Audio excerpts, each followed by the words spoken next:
This building, set in lush green surroundings in the centre of Singapore, has a fascinating and varied history. It was built by the British military in the 1930s and served as a residence for top British army staff in the Second World War and as recently as the 1970s.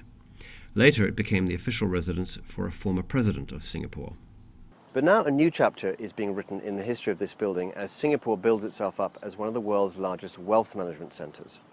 The number of wealthy people in the world is growing faster in Asia than in many other parts of the world, and banks and other wealth managers have been rushing to set up shop here.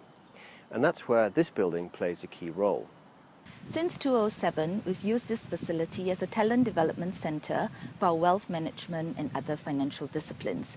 It is part of our ongoing effort to develop talent, especially in the Asia-Pacific region, where the industry is growing rapidly. UBS uses the facility, known as Command House, to train its over 2,300 wealth management staff in Asia. This includes teaching a 12-month program ending with the award of a wealth management diploma accredited by the Swiss government. Yet not every bank can afford to run such programs, and finding sufficiently experienced wealth managers in Asia is tough. The scarcity of so-called relationship managers has pushed up hiring costs, making it harder to turn a profit, especially in Singapore. In addition, while assets under management in Singapore are rising at an impressive rate, they grew by 22% to 1.6 trillion Singapore dollars last year, only a fraction of that money is actually being managed by private banks on behalf of clients. It puts a lot of pressure on the cost-income ratio because we're all fishing in the same pond, which is a limited pond, because of the fact that, first of all, we have not too many training centers in Asia which are dedicated to wealth management. So most of the training is actually done on the job. We also don't see enough inflow compared to the actual growth of the industry. And the industry itself is growing rapidly, but not as rapid as the actual total growth of wealth of Asian clients. Another challenge is that wealthy clients in Asia have different needs from their counterparts in Europe. In Europe, wealth tends to have been built up over generations, so there is a strong emphasis on wealth preservation. But much of the growth in wealth in Asia is coming from new entrepreneurs. They are more willing to take risks for short-term returns.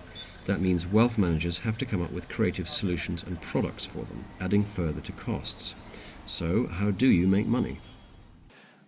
The only really way is to look at the needs of your client and actually make certain that you service those needs in a wider sense than what used to be the original private banking service. So what we're looking now is, next to investment management, we look at wealth planning. We look at a much more important and prominent role for credit. And we also look at finding solutions for clients which are close to their businesses and close to their family needs. RBC predicts in its latest Asia-Pacific Wealth Report that the number of people with at least $1 million in investable assets, excluding their main home, will grow by almost 10% by 2017. That compares with only 6.5% for the world as a whole. So there is no doubt that by setting up shop in Singapore, bankers are certainly following the money. The question is, will their profit numbers look as impressive? Jeremy Grant, Financial Times, Singapore.